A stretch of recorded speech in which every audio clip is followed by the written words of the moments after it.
And here we are for some Friday evening baseball here from Tootie Parsons Memorial Stadium. It's the Crane Pirates taking on the Galena Bears.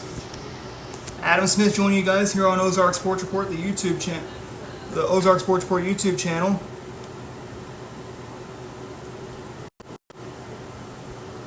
Not a cloud in sight here over the Stone County skies. Lane Howard is your pitcher for the Pirates. Pirates coming into this game 1-3 on this young fall season. They lost 10-0 to Wheaton last Thursday, then lost to Billings 9-4. That was on Monday. But they did defeat Hurley 12-5. As that pitch is outside. It's 2-1 the count from Howard. Galena 2-6 on the year. Their last three games, loss, win, loss. Lost to Wheaton 13-5 as Jones is going to be on for a walk. Batting second, the right fielder, number 3, Calais Tam. And it's Calais Tam to the plate for Galena. So as I was saying, they lost to Wheaton 13-5, then defeated Verona 16-3, and then lost to Purdy 12-2. So these two teams are going to be looking for another win on their young seasons.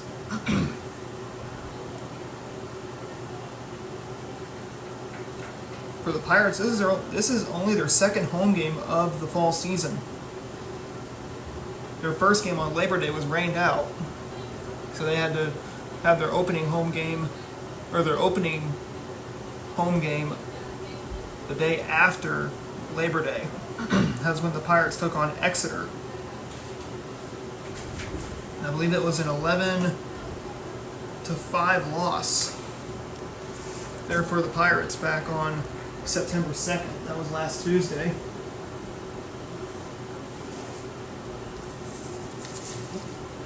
Both the Kansas City Royals and the St. Louis Cardinals are in action on this Friday evening. Cardinals are in Milwaukee, Royals are in Philadelphia. Probables for tonight from Philadelphia, it will be Michael Lorenza. He's got a 5-10 record on this MLB season. Walker Buehler has a 7-7 record for the Phillies. He was actually acquired from the Red Sox by the Phillies. St. Louis Cardinals are in Milwaukee at American Family Field. It will be Andre Palante towing the rubber for the Cardinals as that pitch was hit on the bounce, fielded by the second baseman in Esri, and there's out number 1. Runner advances to third. Batting third, number 9, designated hitter Jackson Foster. Now it's Jackson Foster. So Andre Palante will go up against Quinn Priester up in Milwaukee. Palante comes in with a 6-13 record, while Priester has a 12-2 record. So the Cardinals are going to be looking to possibly get some hits off of Priester. You know, the Cardinals are just 3 games under 500, coming off a sweep against Seattle. As that's going to hit Foster, and that's going to put runners at the corners with 1 man out. Batting fourth, number 2, center fielder Seth Hatcher.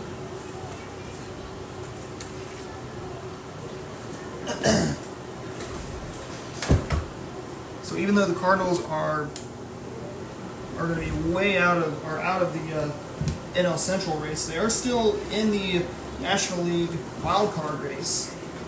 In order for St. Louis to make the playoffs, which there is still a chance that St. Louis could see October baseball in 2025. I haven't looked at the elimination number since the Cardinals are hovering around the 500 mark. As that ball gets away, one run is going to score, and that's going to make it a 1-0 Galena lead. And we got ourselves a little pickle as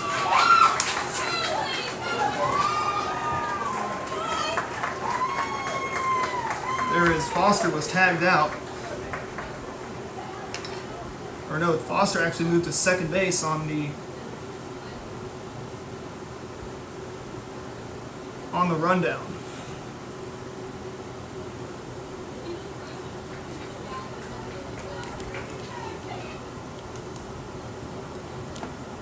Hatcher at the plate for the Bears. These two used to be SWCO members. That was until Crane moved to the GOC, the newly formed GOC.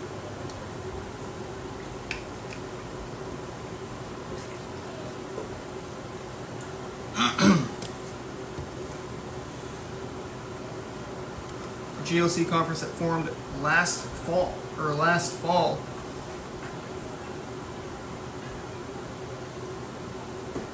Swing and a miss, and that is nothing and 1 ball, 1 strike, says the home plate umpire.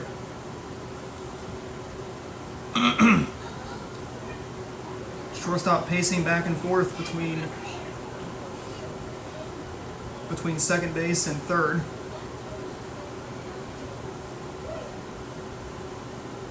One and 2 is the count.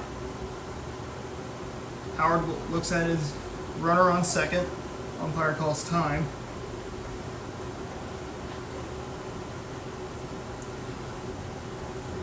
Another team that from the Show Me State that can make the playoffs is the Royals. That pitch skied in the air to the right fielder. Right fielder drops the ball, shielding his eyes from the sun. That's going to plate a run. That's going to make it a 2-0 Galena lead.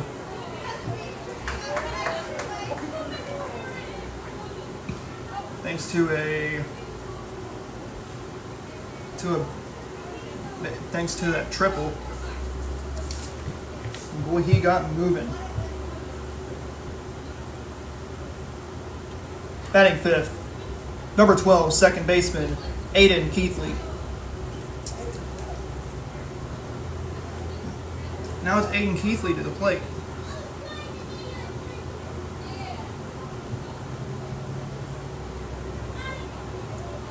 Kansas City Chiefs are going to be back at home at Arrowhead. They take on the Philadelphia Eagles. Chiefs are going to be looking for win number 1 on the young NFL season. First pitch taken for a strike, and it is 0-1. So Kansas City will be looking for win number 1, and they're going to be facing the Philadelphia Eagles, a team that they have been seeing for the past 3 seasons, 2 seasons. You know, Philadelphia, they were met the Chiefs in Super Bowl 57, which the Chiefs won that one, and then they met in Super Bowl 59, where the Eagles won Super Bowl 59 back in February. And now week 2, the Chiefs and Eagles meet again. They also met on Monday Night Football back in the 23-24 season. And that was a game where the Chiefs fell to the Eagles.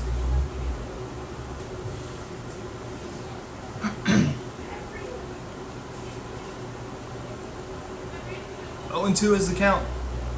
There to Keithley. Pitch from Howard. Swings and hits it in the air to left field. Left fielder's going to have it. Runner tags. Here comes the throw. It's going to be cut off. And Galena plates another run. It's going to be 3-0 in favor of Galena after the sacrifice fly. Batting sixth, number 17, first baseman, Bobby Harris.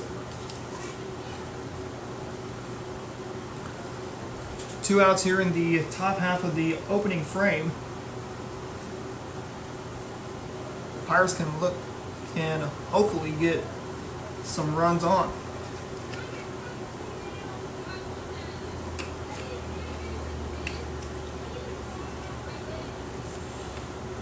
Yes, indeed, that is the plan. 3-0 our score. Second pitch, is fouled off. Counts 1-1.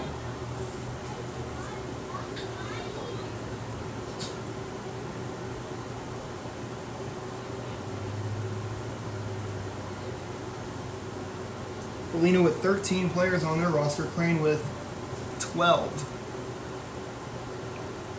But the Pirates don't have any freshmen on their team. 1-1 delivery from Howard, swing and a miss, and that is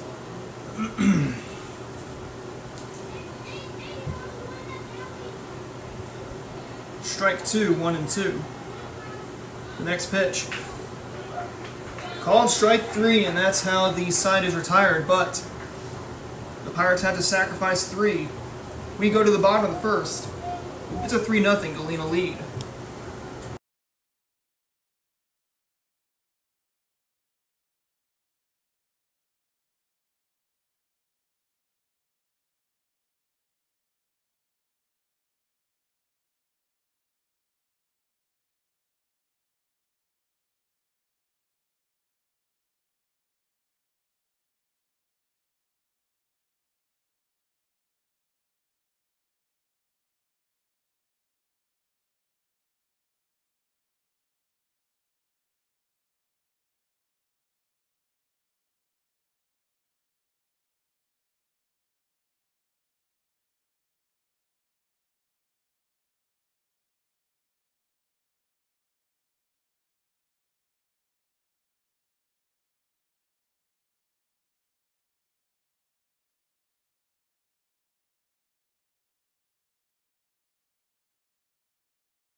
Welcome back. We're in the bottom of the first inning of play. Crane has the 3-0 disadvantage. They trail it 3-zip to the Bears. First pitch is taken for a ball, 1-0. Swings at it and he misses, and it's 1-1.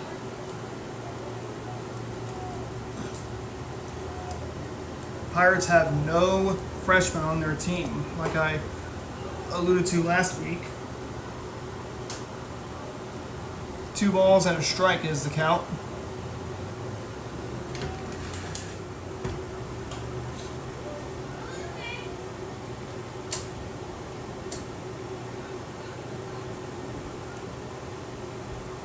Two and 2 is the count. The next one. Now 3-2.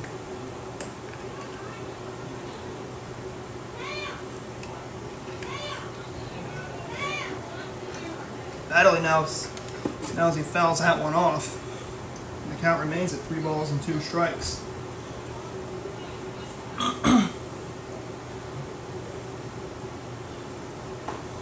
Strike 3, and he goes down on strikes. But he put up a good battle. Made the count work to 3-2. Batting second, number 21, shortstop, Brady Klein. Brady Klein, the batter for the Pirates. First pitch is taken for a strike, and it is 0-1. The pitch, upstairs, runs the count even, 1-1. Like I said, not Not a cloud in the sky, a little warm today. Temperatures in the low 90s, but no humidity tonight. Perfect baseball weather.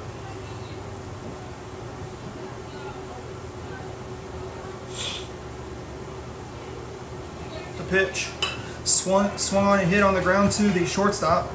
Throw across the diamond is in time for out number 2. That's going to bring up the senior pitcher, Lane Howard. Batting third, number 30, pitcher, Lane Howard. Lane Howard now the batter for the Pirates. 2 outs here in the bottom of the first. Galena put on 3 runs back in the top of the first inning of play.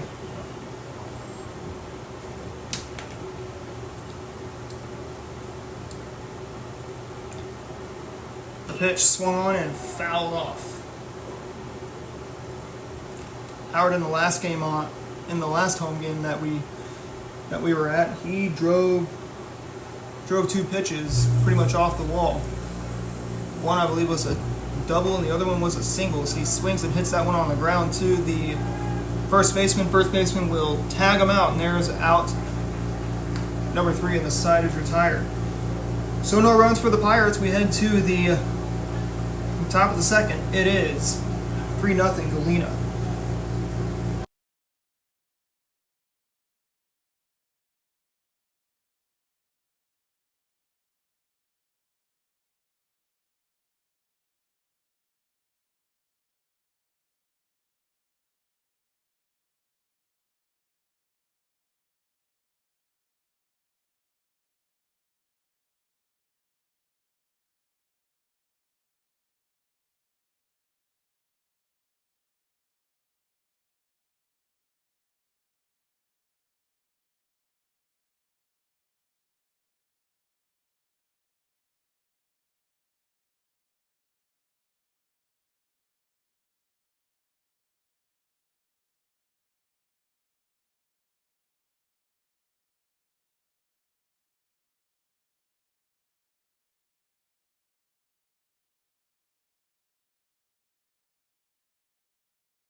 Andrew Foster leads off the top of the second inning for the Bears. Bears in their blue jerseys, gray pants, blue caps. Pirates just like Galena's jerseys, but white pants. First pitch from Howard is going to be bunted foul, and there's an easy strike 1.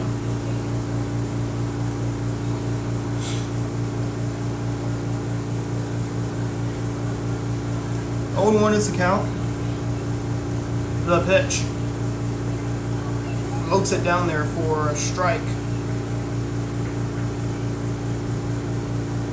And it's going to be 0-2.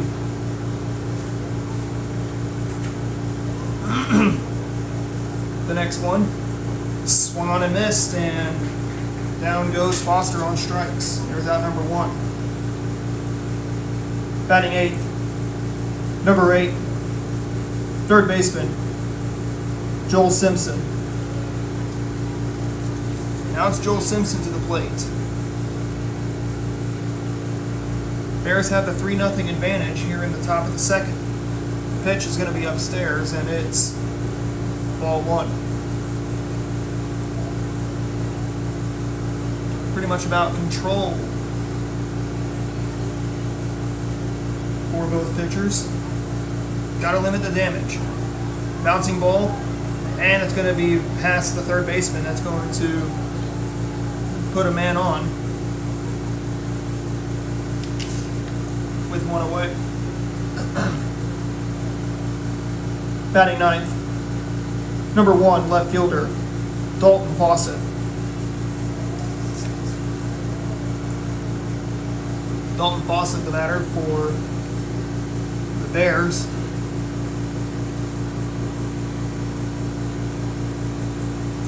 First pitch to Howard from Fawcett is going to be a little bit inside, ball 1.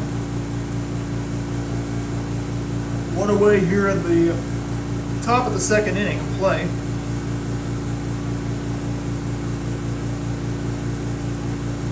Howard's 1-0 is upstairs, 2-0.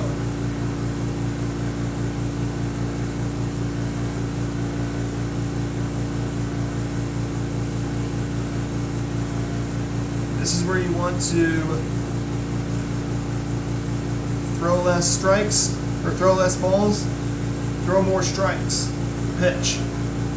Gets away, there goes the runner from first to second. He's going to make it. And now Simpson's is in scoring position.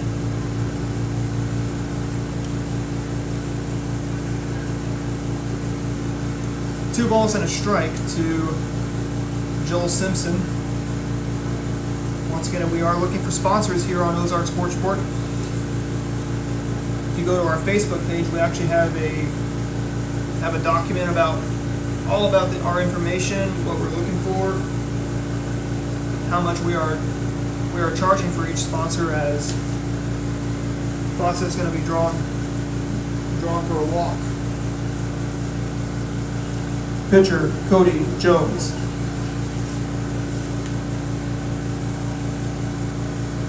So once again, head over to our Facebook page if you want to sponsor us. We are looking for businesses within a 50-mile radius of Springfield. So you can be from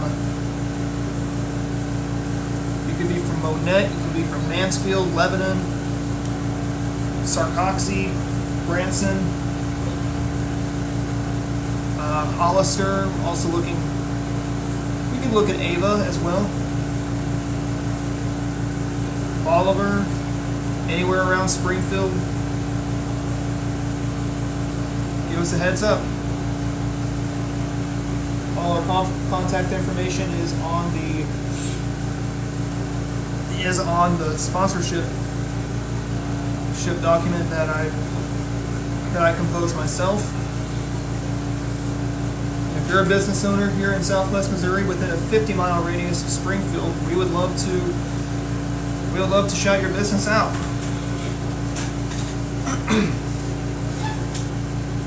Two balls and one strike is the count to Cody Jones. He singled his last plate appearance. It's always 1 for 1 on the day. First and second with 1 out for the Bears, as Simpson was dancing between second and third.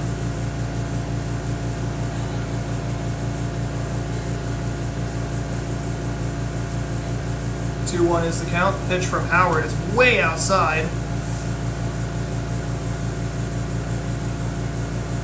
And it's going to be called for a ball. 2 balls, 1 strike.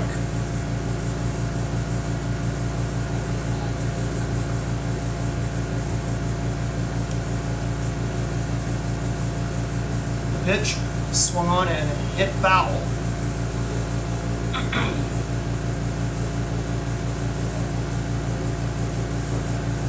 Last Tuesday we had no working scoreboard.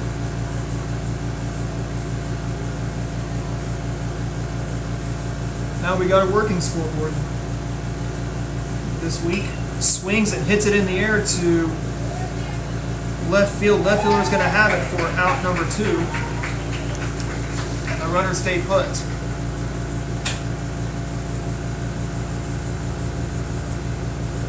Right fielder, Calais Tam. And now it's Calais Tam. He, I believe he reached on a walk his last plate appearance.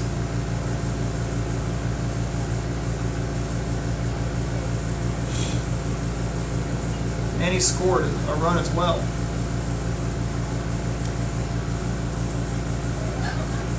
First pitch swinging in the dirt, strike 1.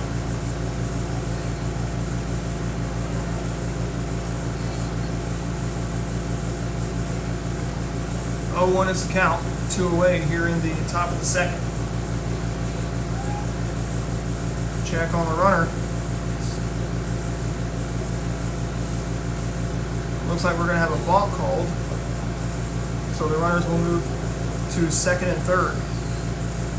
They're on the balk.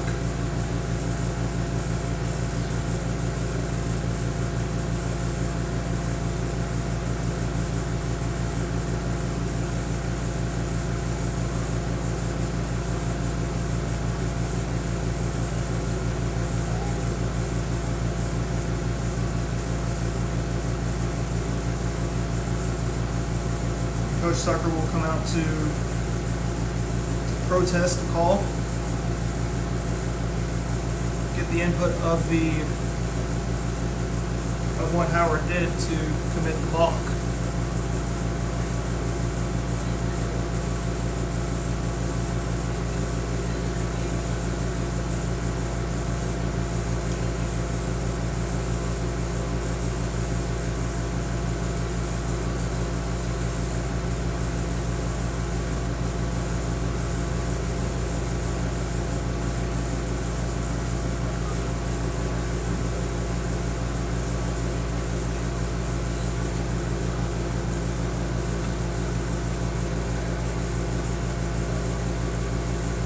Pitch from Howard is outside, taken for a strike, and it's 0-2.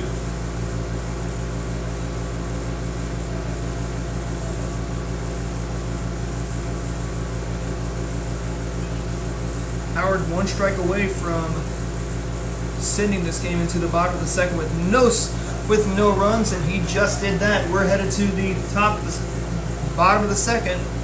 It's still a 3-0. Galena lead.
Turley Howell leads off the bottom half of inning number 2 as he swings and chops that one to the shortstop. Shortstop fills it on the bounce, throws across the diamond, and out is Turley. Batting 5th, number 23, center fielder Cooper Brannon. And now it's Brannon to the plate. He bats from the right side. Most of these Pirate hitters bat from the right side. The pitch is in the dirt for ball 1.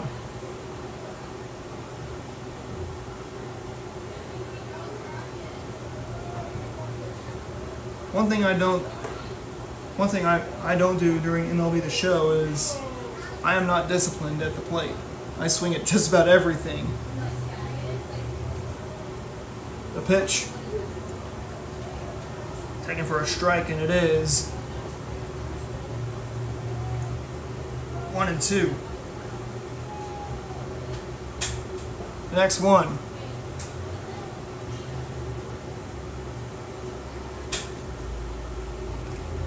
Two balls, 2 strikes. Swing and a miss. And down goes Brandon. That's out number 2. Batting 6th, number 28, third baseman, Rhett Howell.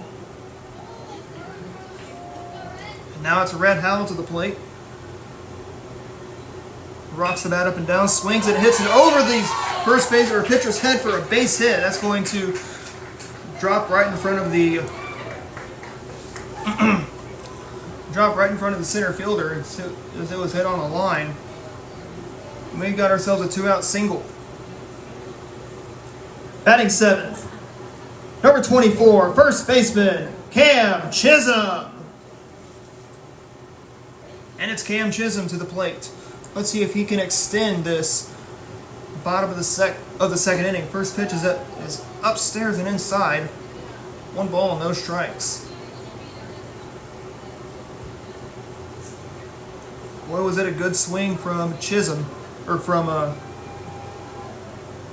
Howell, I beg your pardon.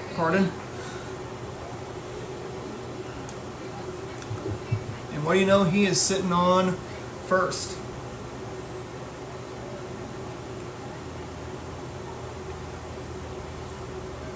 The next pitch, swing and a miss, and that's strike 2, 0-2.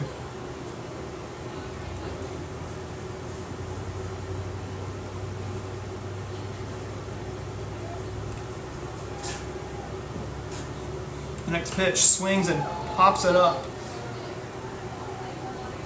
Stays in the infield. The shortstop will have it for out number 3. Pirates leave one on. We go to the top of the 3rd. Still a 3-0 ball game.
Jackson Foster leads off the top of the third inning of play for Galena. Here for some high school fall baseball. Here off a Bob Conrad drive. The first pitch is taken low and away for a strike, 0-1.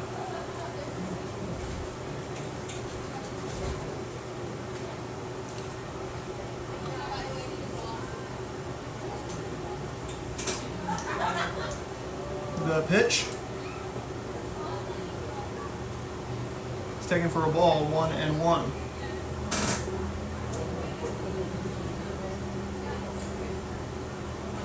Foster, I believe, singled his last plate appearance.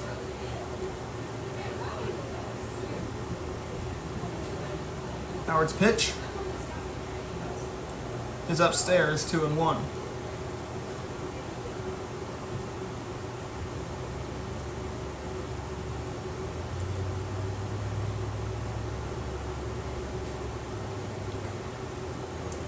The 2-1 pitch isn't taken inside.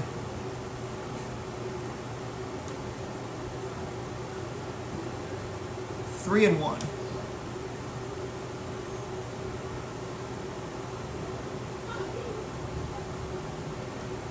So Howard in danger of walking the leadoff man as he swings and tries to chop at it, and that's 3-2.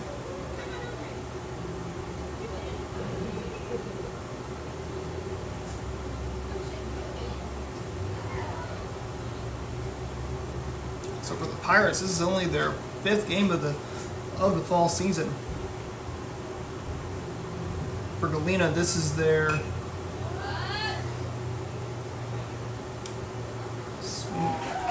in the air. That's going to be caught for out number 1.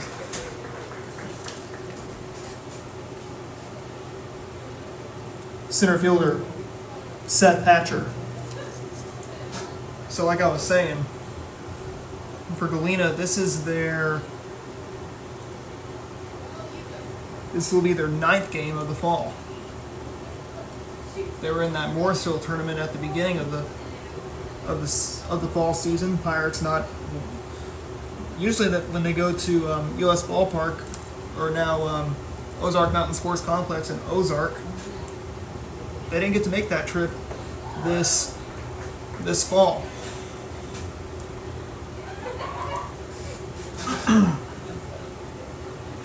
Hatcher now down 0-1.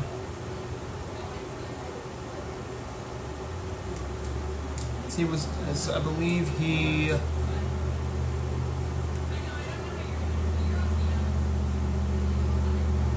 hit a sacrifice fly in his last plate appearance, or that he grounded out.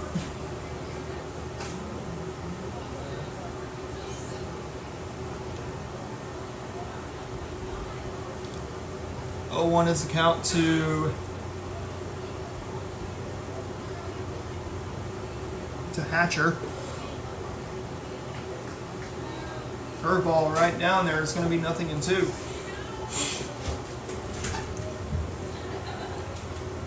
Pirates are going to look to get some runners on. The pitch swung on and hit the other way. This is going to be past the second baseman for a base hit. That's going to put Hatcher on for the single.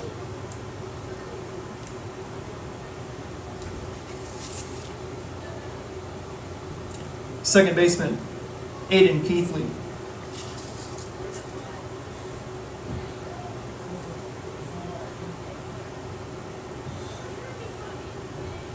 Aiden Keithley now to the plate. Big boy at the plate for the Bears. That's going to hit him on the helmet. And that will move the runners to first and second. First baseman, Bobby Harris. Bobby Harris now the batter for the Bears. One away, two on. The pitch, swing and a miss, and there's strike one. Already it's 0-1.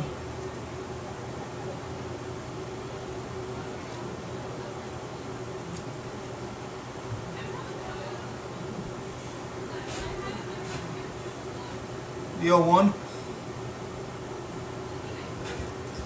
Just outside, and it is 1-1 now.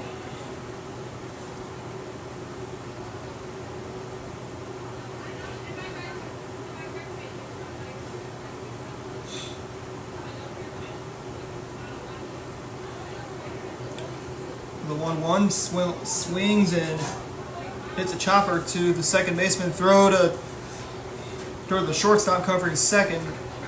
So 4-6 on the put out. And there's out number 2.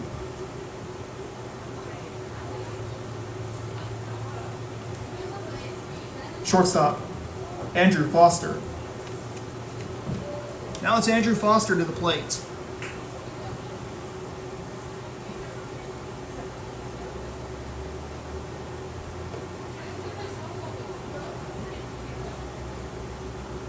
From what I believe, he hit a triple.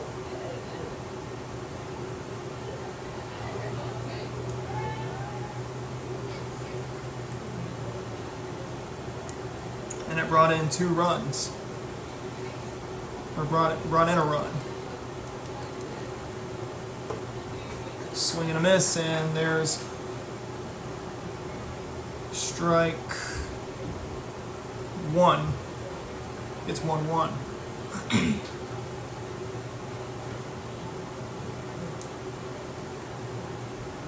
The 1-1 from Howard is going to be taken outside. 2-1.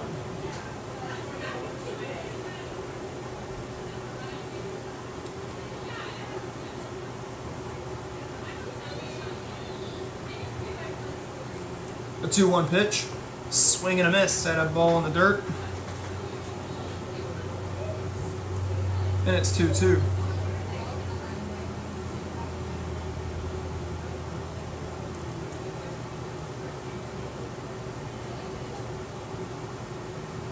The next pitch floats it in there for a strike. Good little curveball. And the side's retired. We head to the bottom of the third, nothing for the Bears. It's still a 3-0 ball game.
Brody Neal leads off the bottom of inning number 3.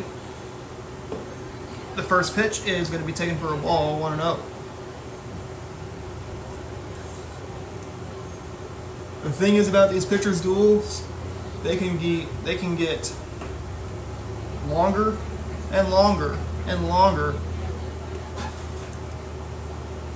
That is, if nobody scores, or somehow one of the teams ends up tying it. Takes it for a strike, and it is 1-2. Pirates currently on a. Pirates won their last game. There as Neal's down on strikes. And it's Hudson. Batting ninth. Right fielder number 1, Zane Hudson. And it's Zane Hudson to the plate. He swings it, hits it in the air to the shortstop. He's got it for out number 2. Second baseman, Eli Esri. Eli Esri to the plate. Struck out his last plate appearance, I believe, or he grounded out.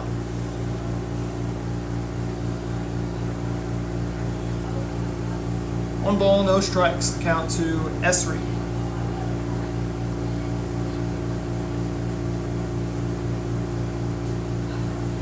Free zip our score, the pitch.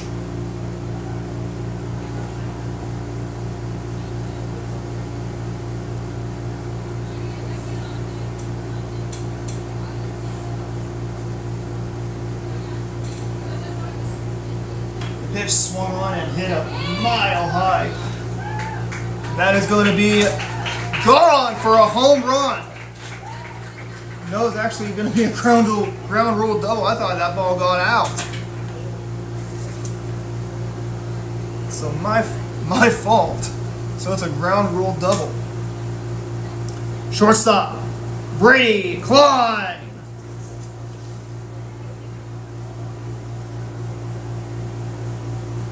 So my mistake. I thought that ball got out. It hooked, and as I was looking down the left field line, thinking it was going to be foul. It was apparently fair. And boy did it bounce off the wall, bounce off the fence for a ground rule double. Swung on and, grounded foul.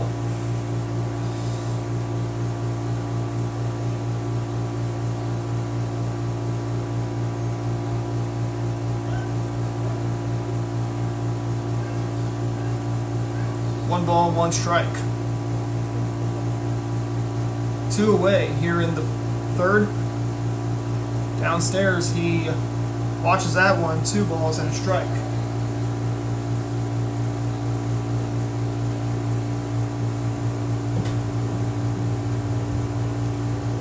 The pitch, swing and a miss. Throw down to third is not in time.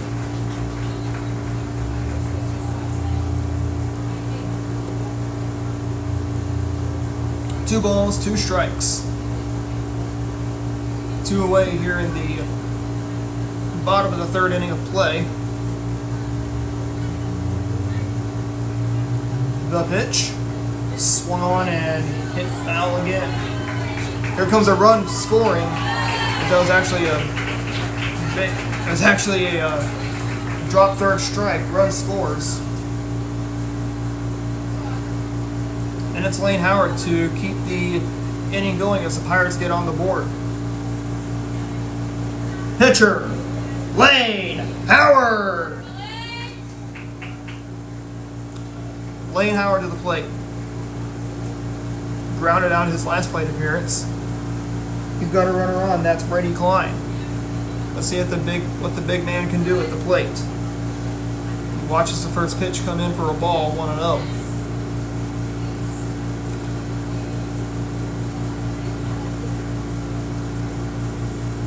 The next pitch.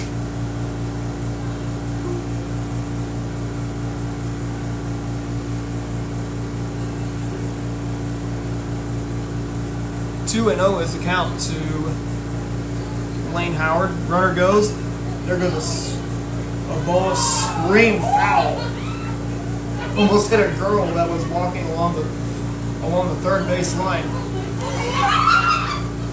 And boy, you gotta watch out.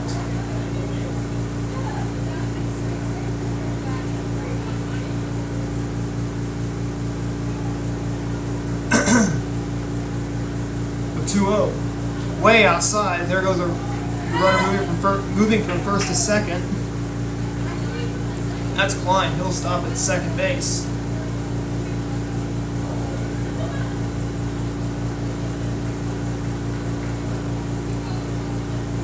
Two balls, one strike. The next pitch is going to be ball 4. That's going to walk Howard. And that will bring in Turley Howell to the plate.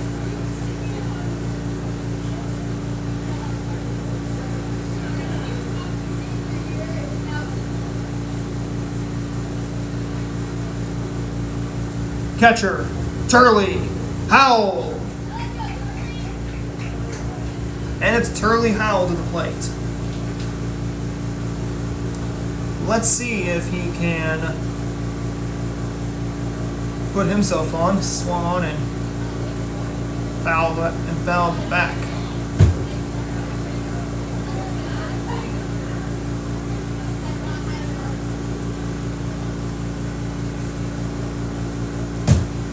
Turley, I believe, struck out his last plate appearance. Pitch.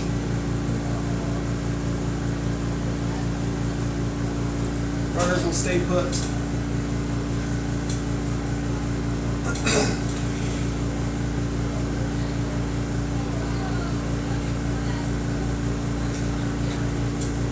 The 1-1 swung on and hit the other way right to the third baseman. They're going to tag out the runner, and that'll retire the side. But the Pirates get a run back.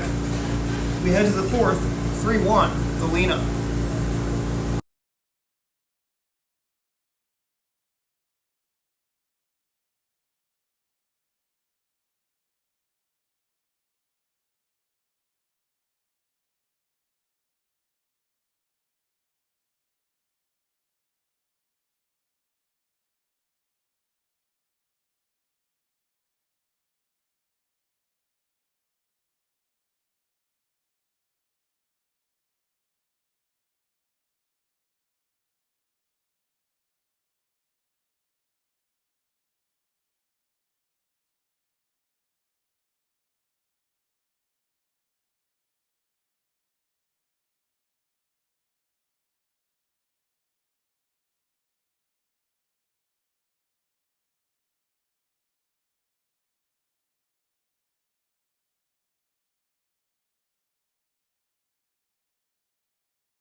Joel Simpson leads off the top of the fourth for the Galena Bears.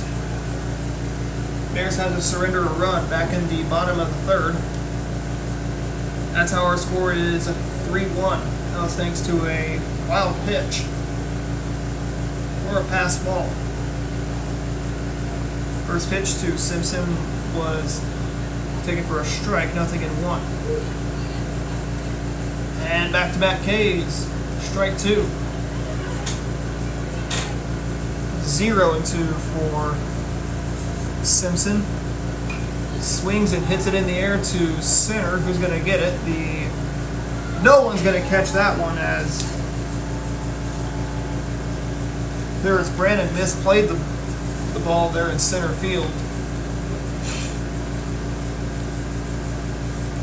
and Simpson will wind up on first for a single.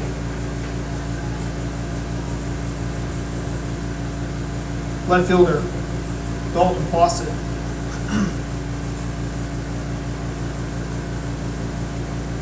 Yes, this is only game two, as that pitch is hit in the air to Brandon. He will track it down, catches it for out number one, and Simpson stays on first. Pitcher Cody Jones.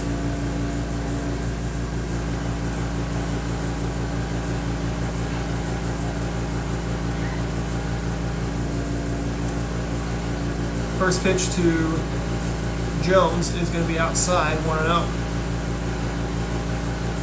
Flags are flying at half staff today. That's thanks to the remembrance of 9/11 yesterday. 24 years it has been since the 9/11 attacks.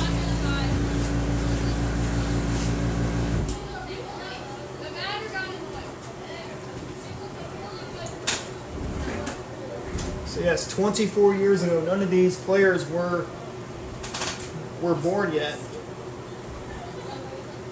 when 9/11 occurred. You saw the Yankees and I believe the Mets. Yankees actually wore caps that said FDNY. Of course, for the New York Fire Department, I believe the Mets wore caps to commemorate or to pay homage to the New York Police Department. Swings it, hits it out of play, foul. As you know, I was just a kid back when 9/11 happened. Even though this didn't happen in New York, but Jack Buck actually read a poem to a sold-out Busch Stadium crowd. I'm not sure who the Cardinals played that day after the brief stoppage, but it was definitely a powerful poem that he read. 3 balls and 2 strikes to count. The pitch is upstairs. 2-2 is the count.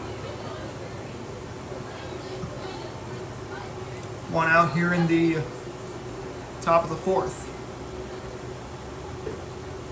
And ball 4 as Jones will toss the bat towards the visitor's dugout. We're going to have runners at first and second. Right fielder Calais Tam. And it's Calais Tam now to the plate. He will look to get Galena a run back. Throw down to third is not going to be in time. That's going to plate 1 run. Here comes Simpson. He's going to score. And that's going to make it a 4-1 Bear lead here in the top of the 4th. Talk about some college football. That's going to be tomorrow. Missouri State's going to be playing their first home FBS game. Yes, the 1-1 Missouri State Bears, who entered FBS play and Conference USA, they take on Southern Methodist University out of the ACC, the Atlantic Coast Conference. They are from Dallas, Texas. They will make the trip up to Springfield at Plaster Stadium at the corner of National and Grand in Springfield. That's going to be for the Bears' home opener and their first FBS home game. Outside, that's taken for a ball. That's 2 balls and 2 strikes.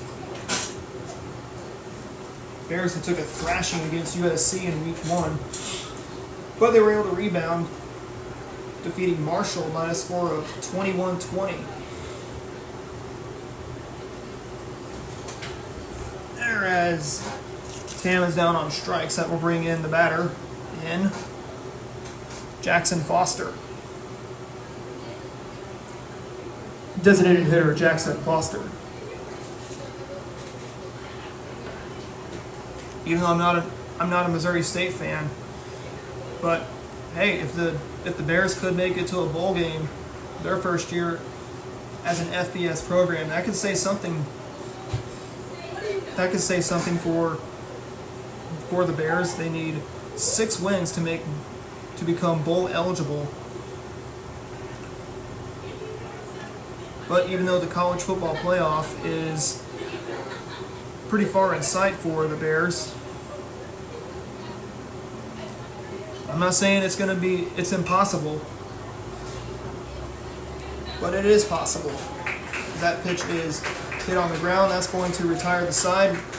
Pirates surrender to run, but we head to the bottom of the 4th. It's now a 4-1 Galena lead.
Cooper Brandon to the plate. He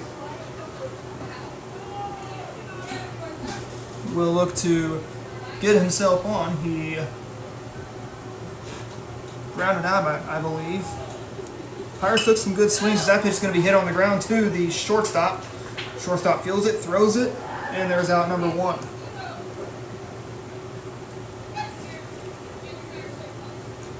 Third baseman, Rhett Howell. Rhett Howell to the plate.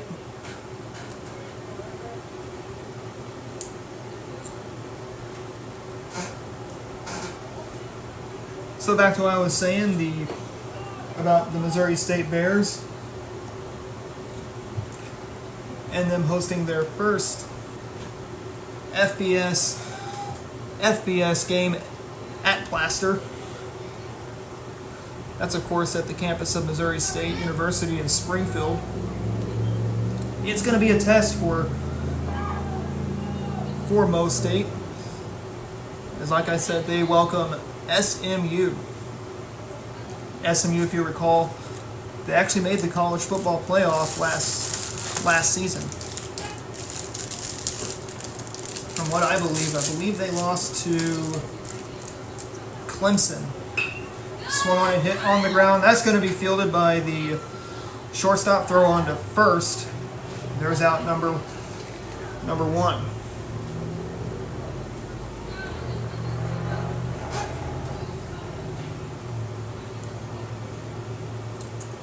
First baseman, Cam Chisholm. Cam Chisholm, the batter for the Pirates. Pretty sure Mizzou has a game as well. Not sure who they will play, as that pitch is going to be hit foul. Off to the right.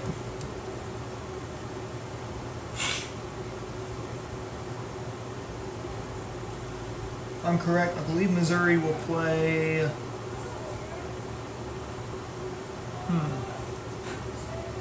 That I'm not sure. It's probably a non-conference play, because SEC hasn't really started conference play yet.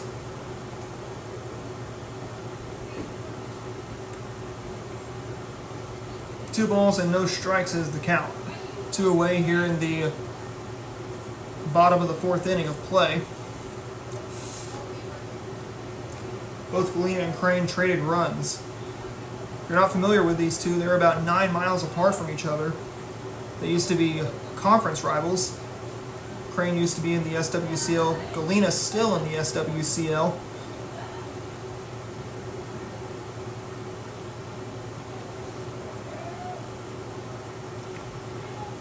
The 2-0 pitch.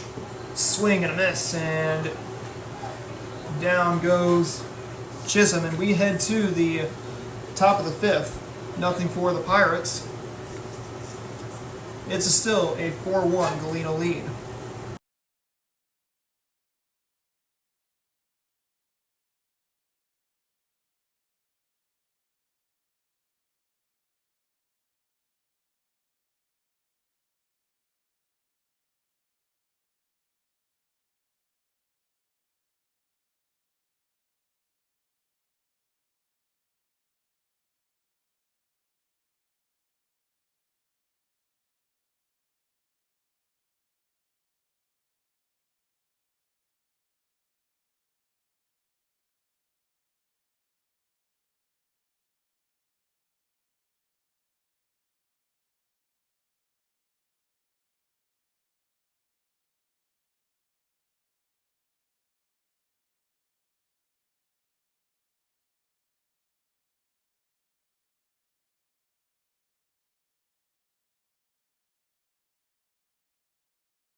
Seth Hatcher, the batter for the Bears, here in the top of the 5th.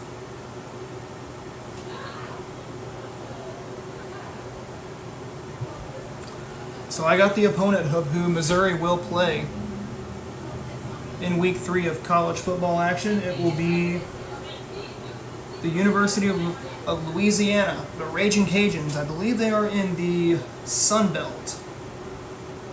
I know they're not in any of the Power 4 FBS conferences. So they will see Louisiana in Columbia.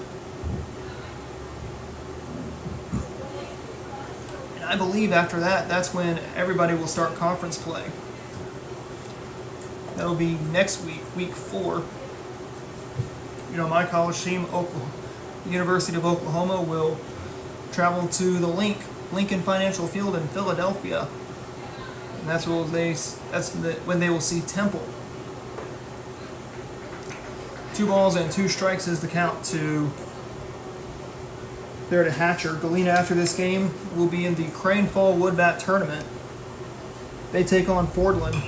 Their first game. Crane also in this Crane Fall Woodbat Tournament. They will take on Spokane. As that pitch is hit and caught for out number 1. Second baseman, Aiden Keithley.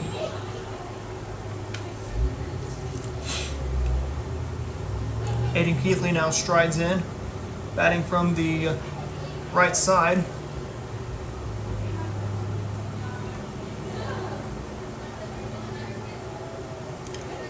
Pitch outside, and it is 1-0.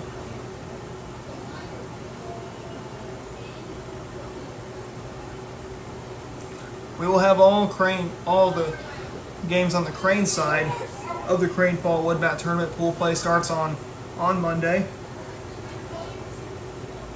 We'll have the Crane Spokane game. We'll have the Hurley and Sparta games. That's all going to be on Monday. We'll also have the 2 pool games on Tuesday, as well as the winter side here at Crane on on Thursday.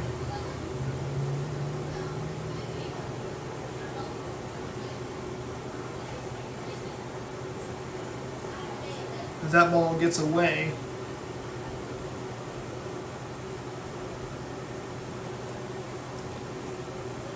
Three balls and a strike. There to Keithley.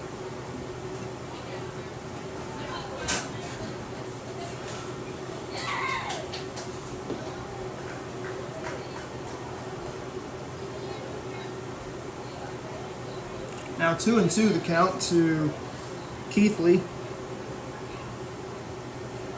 The pitch, swung and hit foul.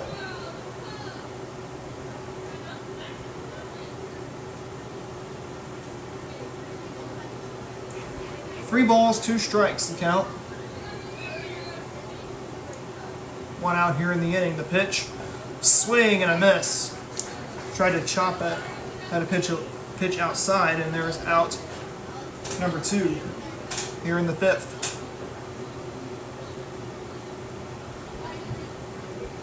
First baseman, Bobby Harris. Bobby Harris now the batter. The first pitch is taken for a strike, 0-1.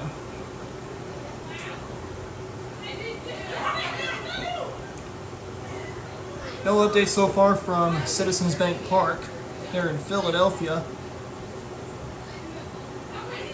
Cardinals will start in about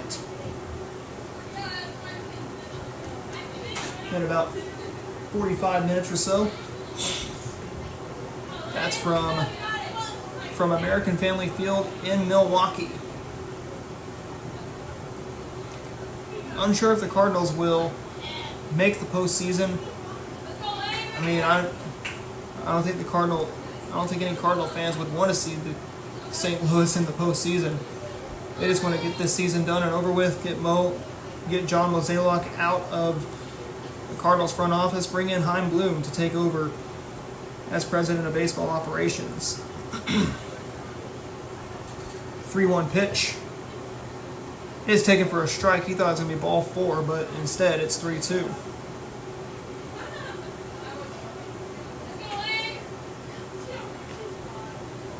The 3-2. Downstairs, ball 4, and that's going to put a runner on.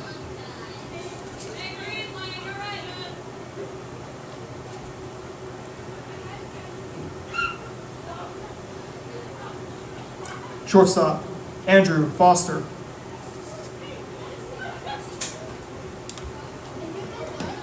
Andrew Foster now the batter. Here's the pitch. Swing and a miss, and it's strike 1, 0-1.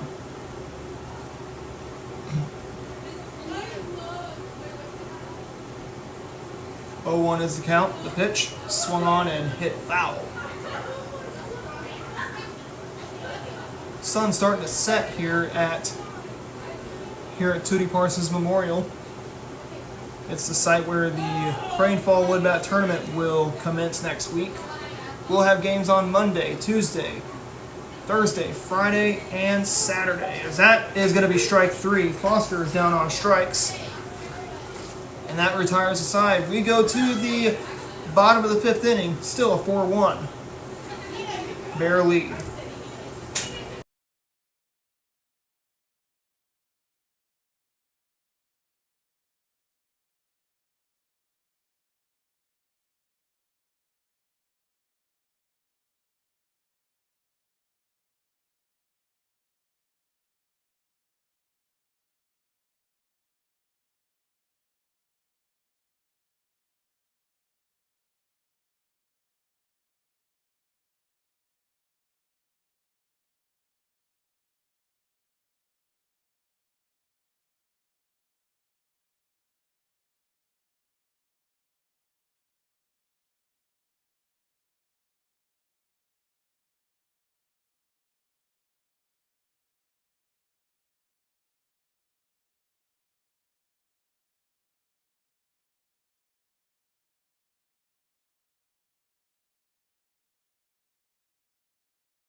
Brody Neal leads off the bottom of the 5th inning for the Pirates in blue and gold.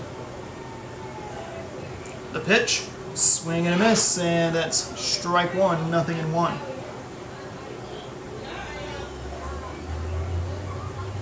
So we'll have both games of the Crane side on Monday. We'll also have both games on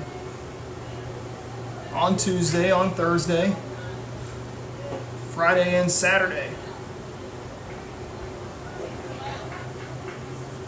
0-2 is the count to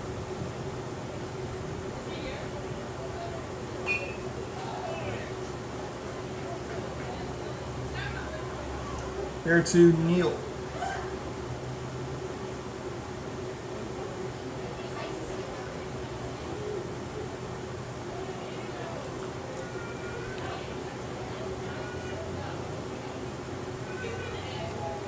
The 0-2 delivery. The ball gets away, that's going to make it a 1-ball, 2-strike count to Neal.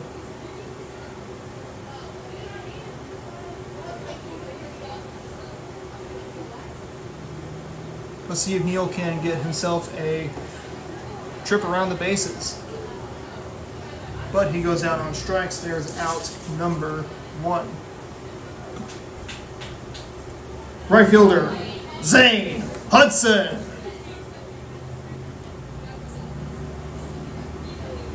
Hudson digs in. He's batting in the 9th position. Swings and misses, strike 1.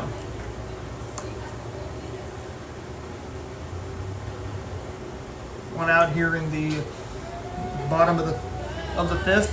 The pitch gets away, and that's going to be ball 1. Now 1-1.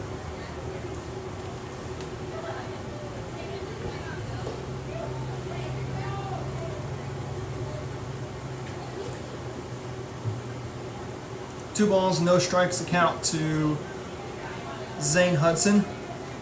The pitch.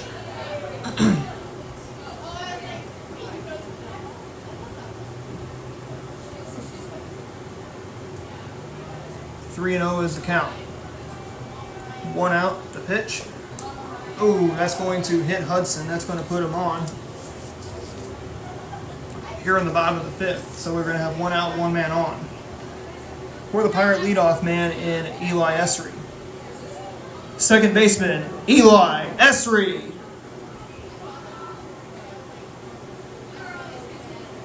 It's Eli Esri now to the plate. The first pitch is going to be taken for a strike. It's 0-1. And with the Pirates getting football in a matter of about 2 years or so, that means fall baseball will will not exist here in Crane.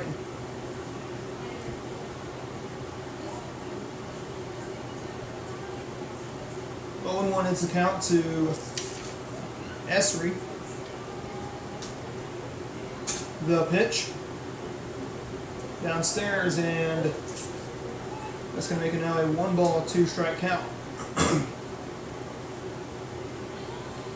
So yes, Friday Night Lights will be a thing here in the neatest little town in Missouri. That's going to be strike 3. That's out number 2, and that brings in Brady Klein. Shortstop, Brady Klein. 1-ball, 2 outs here in the bottom of the 5th inning of play. Bears have the lead 4-1. Pirates can easily get win number 1 here at home, but win number 2 on the season. That pitch is going to get Klein. He will trot down to first, and it's Lane Howard. Pitcher, Lane Howard. Lane Howard, the batter, digging in from the right side.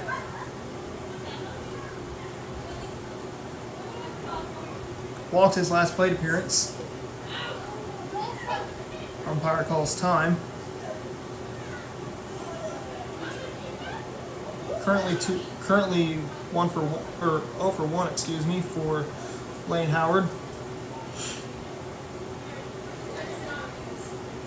The pitch from Jones.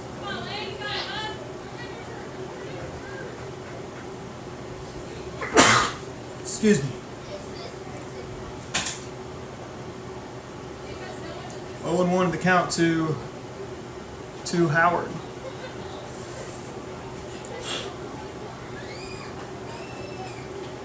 Next pitch outside. 1-1.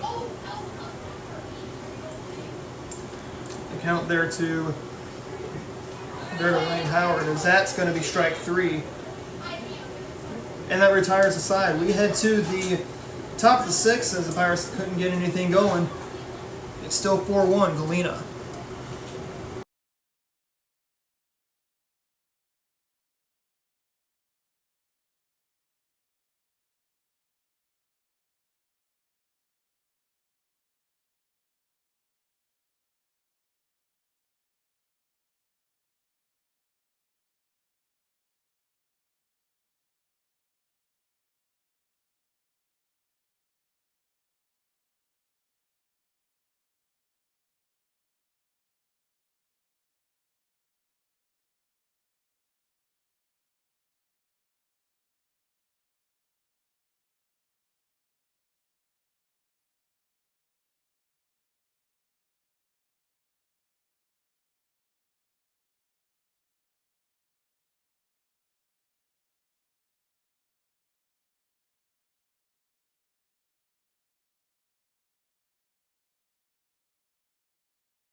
Joel Simpson leads off the bottom of the 6th inning for the Galena Bears.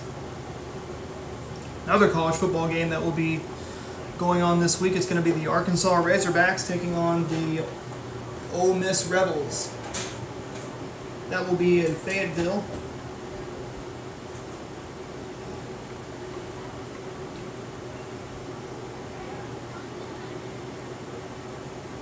Swung on and hit foul as it bounces off the third base dugout screen.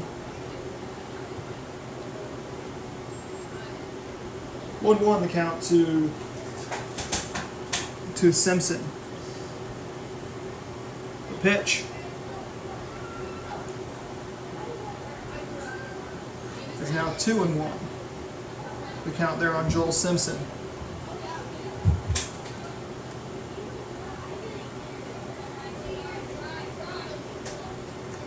Two 2-1 pitch. Swings and hits it in the air to left field. This is not going to be caught. That's going to give the left fielder chase. Simpson's going to be on his way to second base. That's going to be a leadoff double here in the top of the 6th.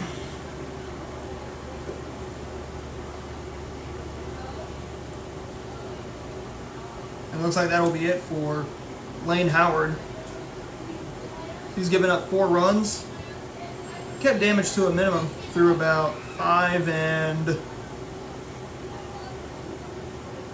1/3 innings, or pretty much through 5 innings of ball. He gave up 4 runs, but so far he's kept damage down to a minimum.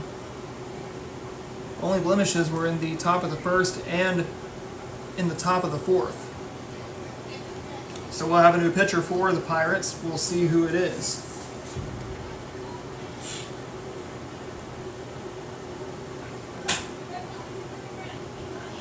Your attention, please. Now pitching for the Pirates, number 23, Cooper Brannon. So Howard will move to third.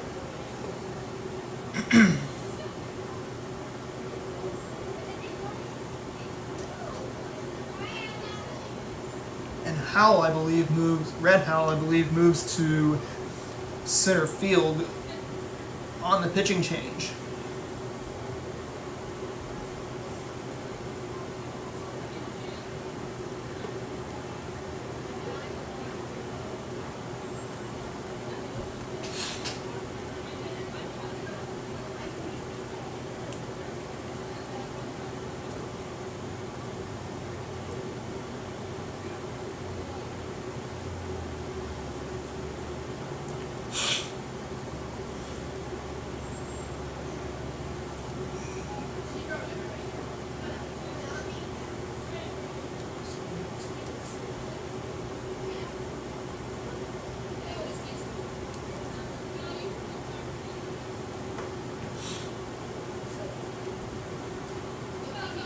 Our score here in the top of the 6th inning of play, as no outs have been recorded here in the bottom, or in the top of the 6th. Pirates got their lone run back in the bottom half of the 3rd.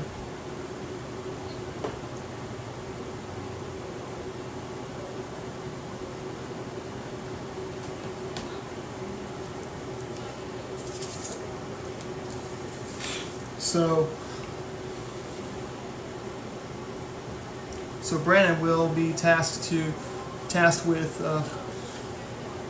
trying to get outs facing Fawcett, Jones, and Tam.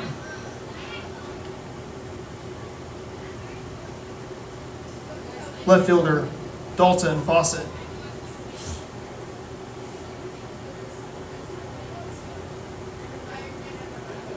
So Dalton Fawcett will dig in, batting from the left side, facing Cooper Brannon on the mound. First pitch to him is going to be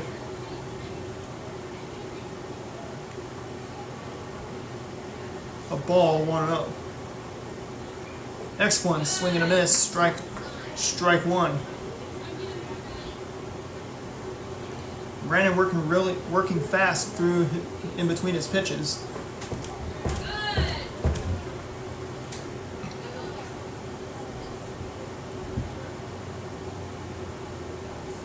One, 2 is the count.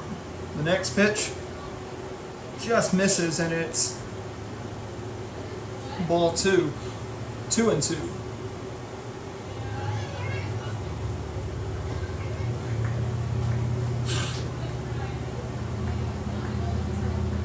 Now he's down on strikes. There's out number 1 on the strikeout.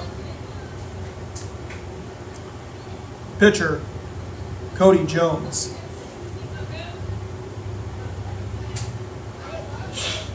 The pitch from Brandon is going to be upstairs and away, 1-0.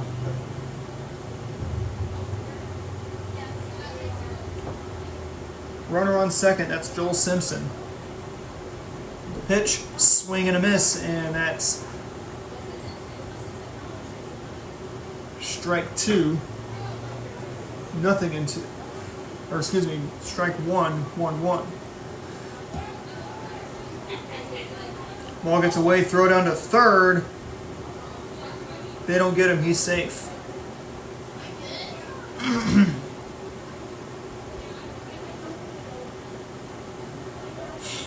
One ball, one strike, the count to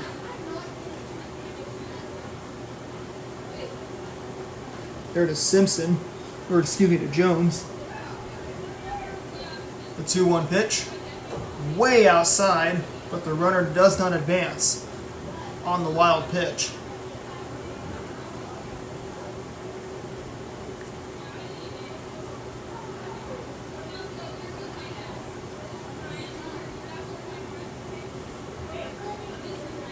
The 2-1 pitch upstairs, and it's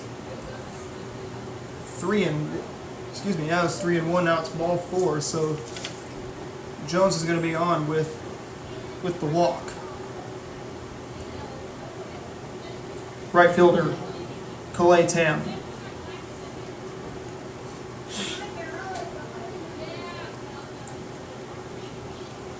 Calais Tam digs in. Runners at the corners for the Bears. And this is going to be a perfect opportunity. Got to run down. They don't throw home, but they're going to chase the runner, and they are going to tag him out. Another run comes in to score, making it now 5-1 in favor of Galena.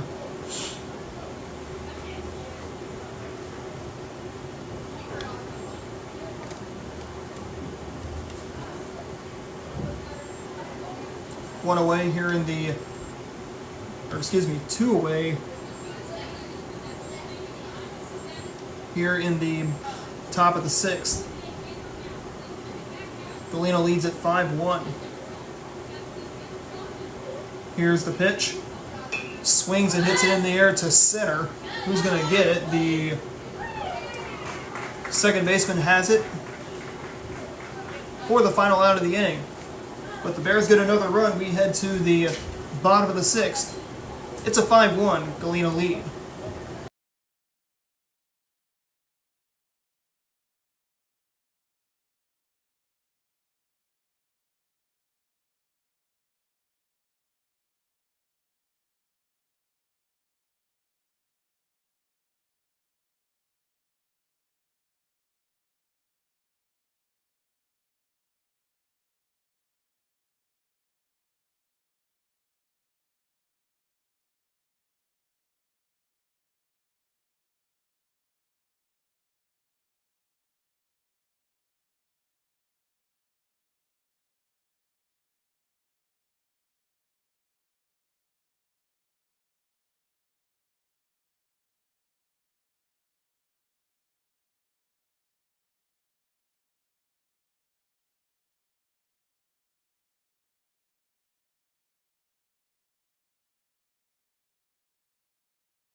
We start the bottom of the 6th inning of play for the Pirates. It is 4, 5, and 6 due up for Crane, as the first pitch to Turley is going to be a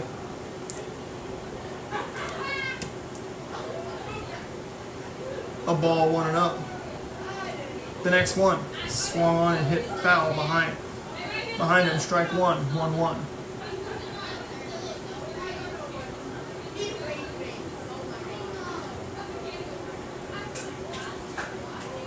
5-1 is our score in favor of Galena as he swings and misses on the outside part. Runs the count now at 1-2.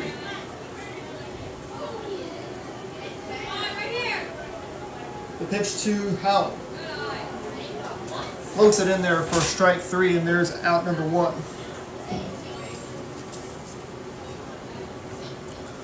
The pitcher, Cooper Brannon.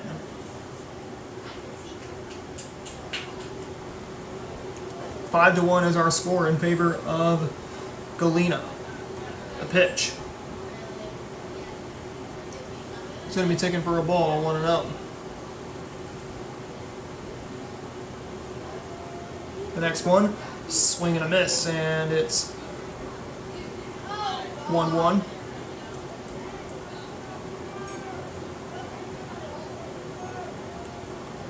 Next pitch from Jones is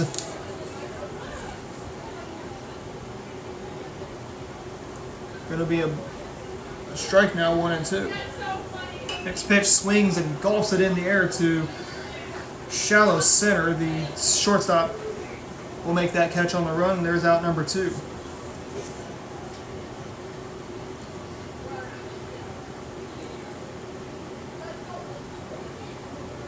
Center fielder, Rhett Howell. It's Rhett Howell now to the plate for the final chance here in the bottom of the 6th inning. First pitch is taken for a ball, 1-0. Next pitch outside, 2-0 the count.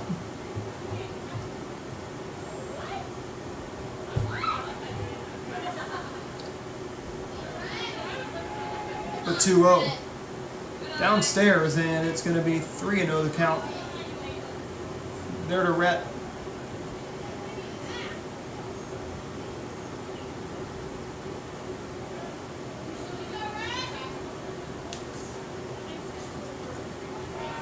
The 3-0 pitch is going to be strike 1. Hey, he thought he was going to get a free base on that one. Thought it was going to be ball 4, but it's strike 1 instead.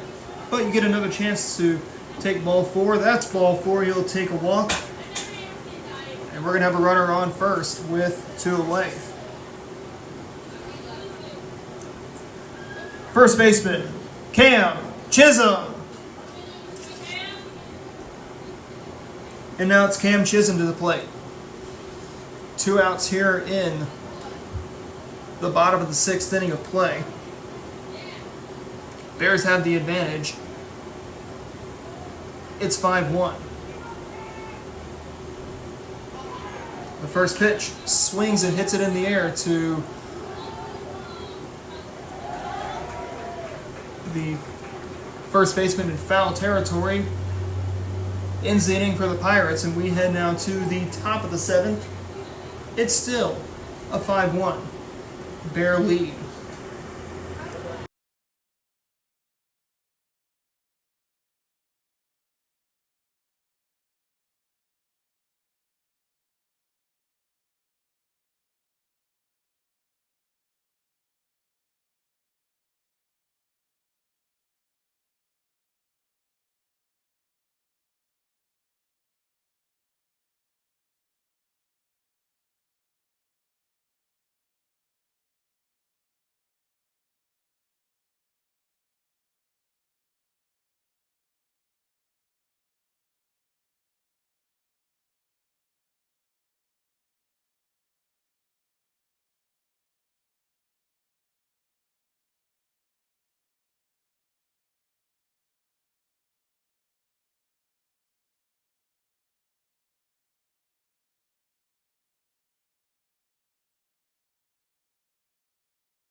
Jackson Foster leads off the top of the 7th inning of play between Crane and Galena. After these two teams shake hands, they will take Saturday and, of course, Sunday off. Next weekend is tournament time. We have the Crane Fall Wood Bat Tournament. Like I said, Galena will host their side of the tournament. They take on Fordland, and they'll either take on Sparta, or I believe Morrisville and Hartville. There's Foster will trot down to first on the hit by pitch. Center fielder Seth Hatcher.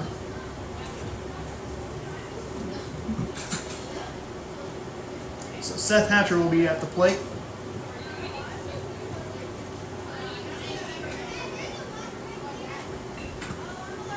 Bunted down the line.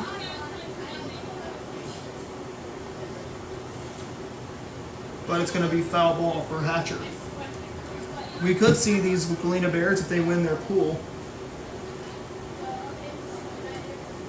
They're on. That wouldn't be until next Thursday. That's September 18th.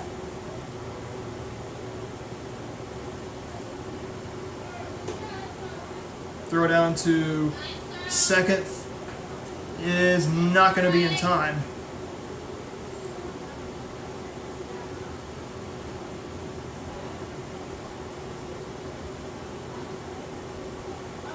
And we're going to have a runner on second. The pitch, swing and a miss, and that's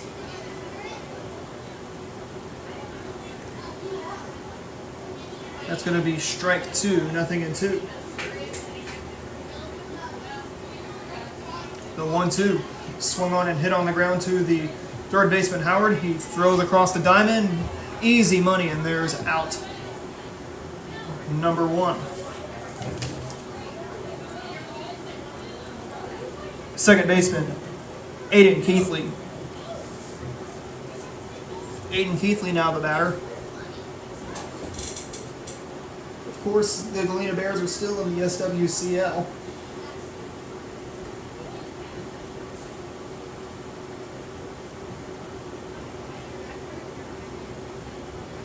One ball and no strikes to count to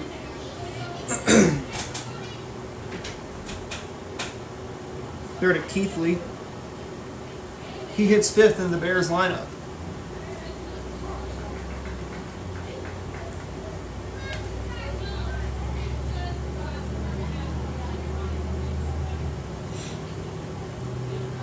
The 1-1.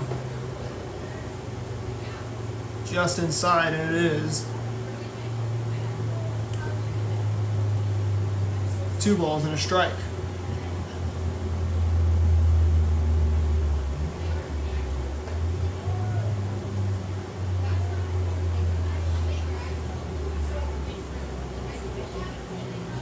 Three balls and a strike to Keithley. The next pitch from Brandon, that's going to be ball 4. So Keithley will be on with a walk.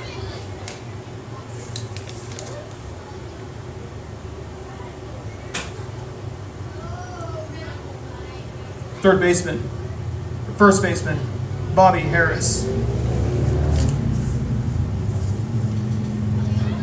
So that's Bobby Harris now to the plate for the Bears.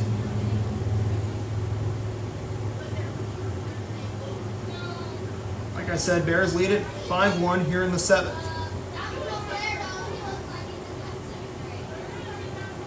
Man, does it feel good to have a working scoreboard. I cannot stress how good it feels.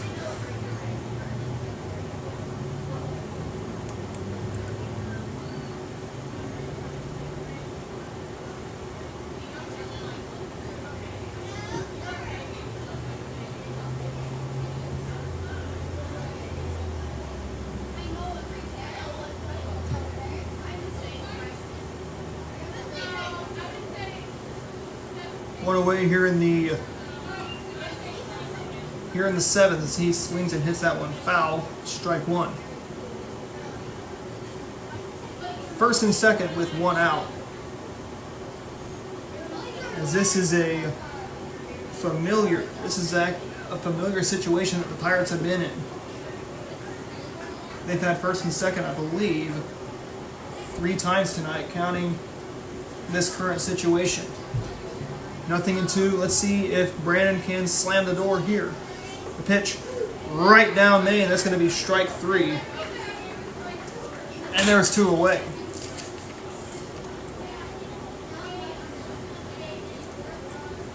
Shortstop, Andrew Foster. Andrew Foster, the final chance for the Bears here in the top of the 7th. Pirates will have just 3 outs to work with to put on 5 runs. They trail it just by 4.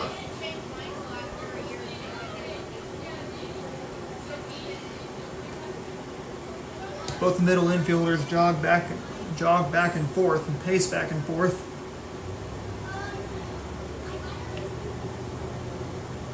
One ball, no strikes.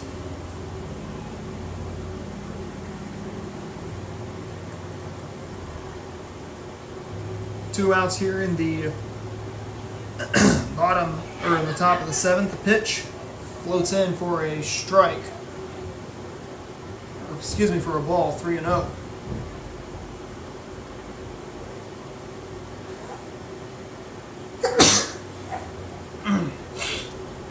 3-0 as that ball gets away. And that's going to be a walk drawn to Foster. Third baseman, Joel Simpson. Now it's Joel Simpson to the plate.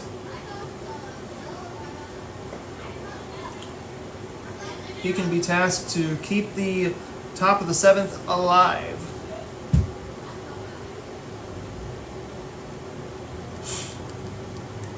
The 1-0 is outside and it's 2-0.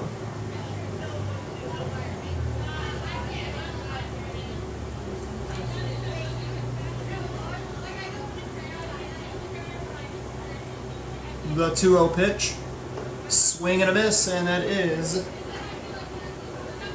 2 balls and a strike. Let's see if Brandon can get Simpson to even the count at 2-2.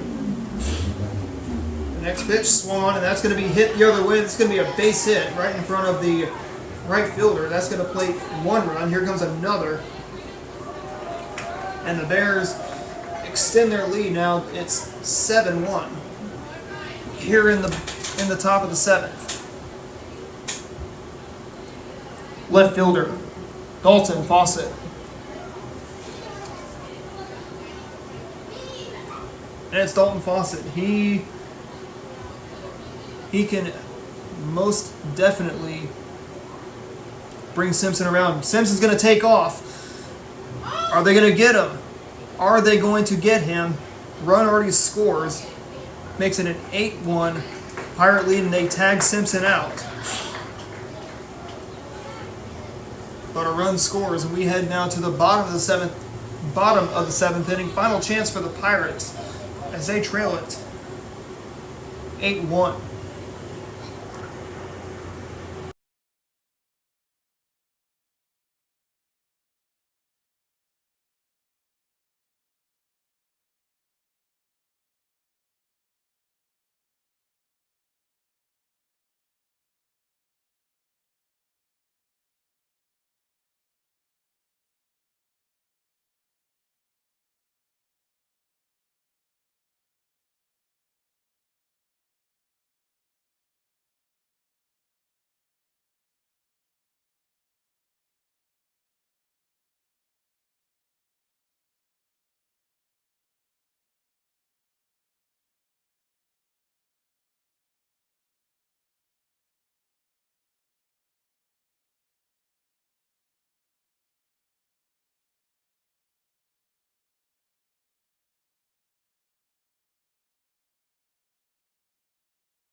Braylon Merritt leads off the bottom of the 7th inning for the Pirates. He is a senior on this Pirate squad. He also plays basketball for this Crane Pirates, for Crane.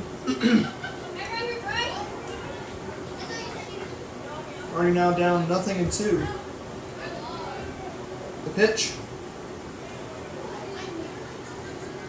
makes the count to run to 1 ball, 2 strikes.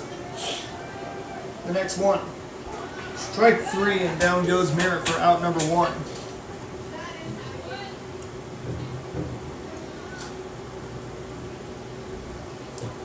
Right fielder, Zane Hudson. So Zane Hudson will dig in, batting from the right side. The first pitch to Hudson is going to be ball 1, 1-0.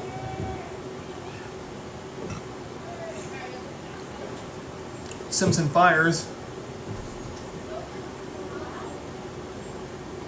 And it's now 2-0. There on Hudson. The next pitch, 3-0. There to Hudson.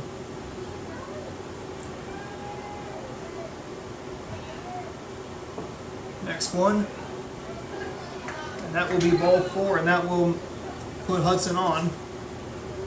Resets the lineup for Esri. Second baseman, Eli Esri.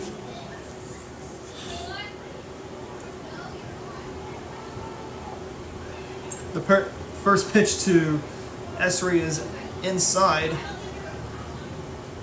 1-0.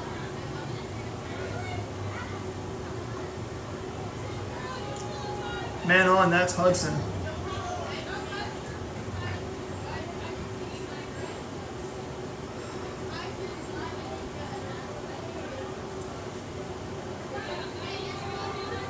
The 1-0. Downstairs. 2-0 now to... Actually now 3-0. Says the umpire manning home plate. The next pitch. Takes it for a strike, 3-1. Esri thought it was going to be ball 4. But let's see if he can get ball 4. Here it comes. Takes it for a strike now, 3-2.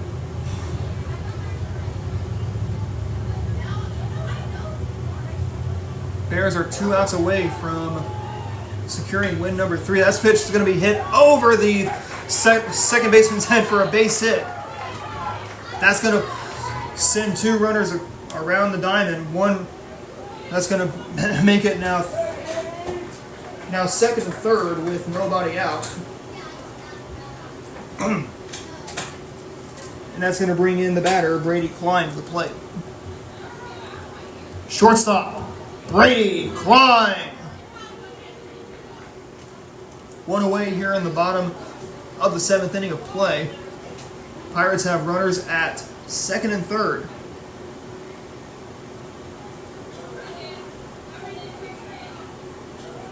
Swing and a miss, and that is strike 1. 0-1.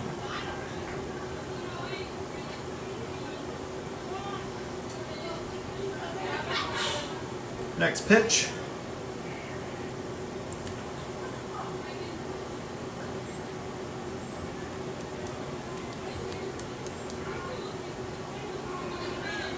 Next one is away. 1 ball and 1 strike. There to Brady Klein. Now he takes it for a strike, and it is 2-2, I believe.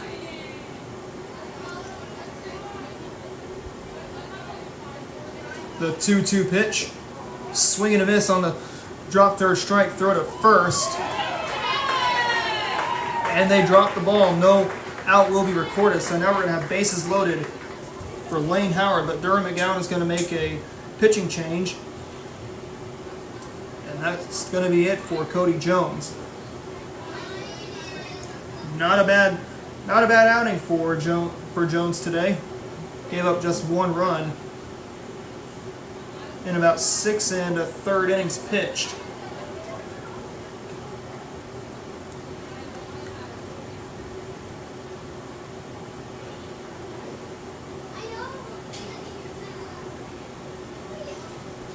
So we'll see some position changes. There is Jones, I believe, moves to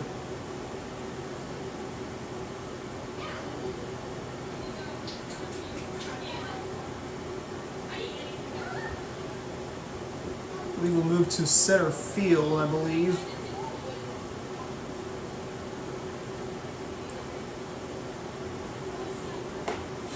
New pitcher for Galena looks like this will be Andrew Foster, who played shortstop. So Jones, I believe, moved to shortstop. Your attention, please. Now pitching for the Bears, number 22, Andrew Foster. So Foster, the closer Foster, will come on in and try to extinguish the fire that the Pirates could light. Pirates are down just by 6. So they didn't count the run that was scored on the rundown, as it was the 3rd out of the inning.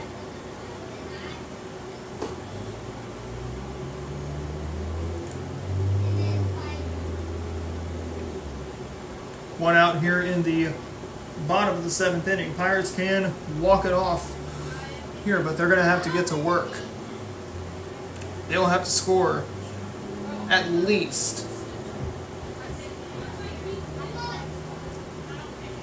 They'll have to score at least 7 runs if they want to walk off the Bears here in the bottom of the 7th.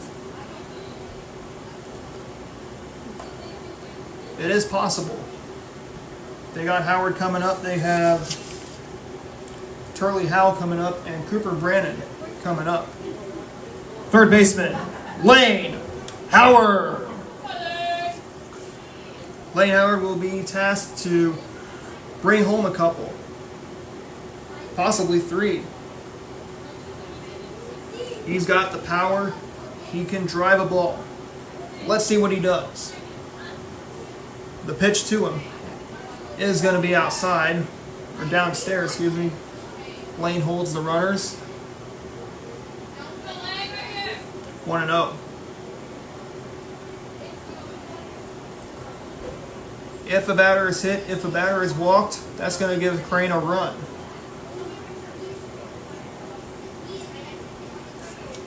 Two balls and no strikes to count to Howard.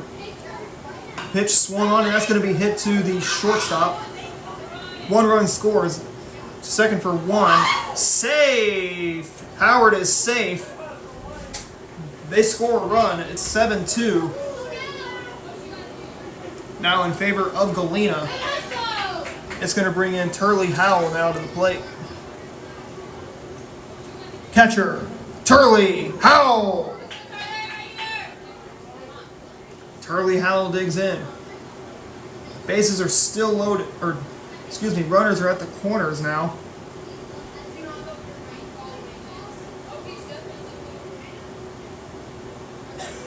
Two away here in the bottom of the 7th inning, so the Pirates are down to their last out. Turley, the final hope. Looks like we have a little bit of a delay going on.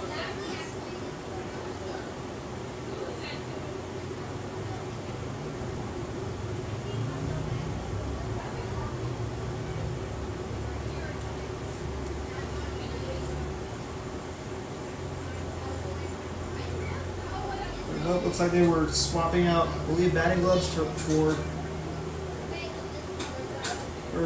retrieving batting gloves. So, game is resumed.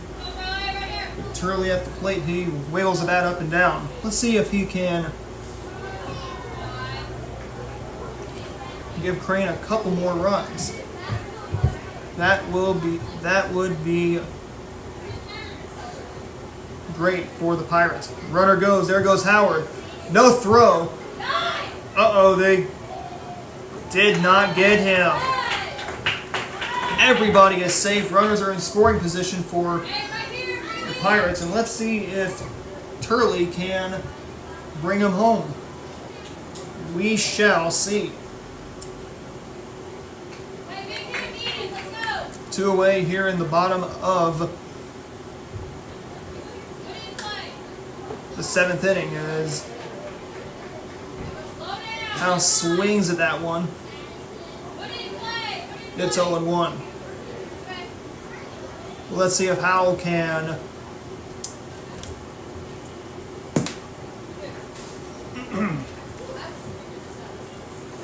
we'll see if Howell can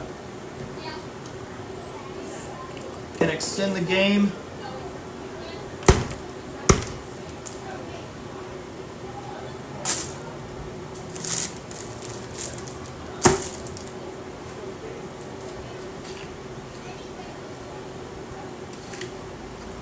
So now the Pirates are down to their final strike. Let's see if Howell can extend it or Foster can end it. Let's see what it does. Strike 3 called. Game is over. The Pirates suffer loss number 4 on this season. They fall to 1-3. Galena improves to 3-6 as the Pirates run out of an opportunity. Galena wins at 7-2. Don't go away. We're going to have our post-game show coming up in just a few moments.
Welcome back to Tootie Parsons Memorial Stadium. I'm here with the head coach of the Galena Bears, Coach Durham McGowan. After that 7-2 victory against these Crane Pirates, former conference rival of Crane. Coach McGowan, going into this game, you know, you guys came off the 12-2 loss against Purdy. I believe that was back last week. Last night. Last night against Purdy. So, what did you tell your guys to rebound and overcome that loss? Well, we talked long and hard about. We weren't very selective at the plate last night. We were swinging at bad pitches. Walking into the batter's box with no count and swinging at balls in the dirt. We weren't selective. We just weren't hitting the ball well. And tonight we a little more patient, a little more aggressive in the strike zone, and it paid off for us. It did pay off for you guys. You know, you guys were paying off, or you guys were in the strike zone, or working the strike zone. You know, you got paid off being patient at the plate. You guys were able to get some runs in the against Crane. You know, Crane did make it a little hard for you guys. You guys had, I believe, 3 scoreless innings in this game. They did, yeah. I mean, they played well. The Howard kid that pitched for him did a great job. He settled in after the first inning, and you can't really blame him. You know, in the first, when we scored the 3 in the first, he had a little adversity with fielding the ball and throwing it around a little bit, and we were able to take advantage of a couple of errors. And once he settled in, he did a great job. You know, give up a couple of runs just here or there, and then he ran out of pitches, and we were able to book in another crooked number in the last inning, so that helped us out a lot with that. So, going back to what you were asking earlier, the other thing that we struggled with all year is our pitchers can't throw strikes.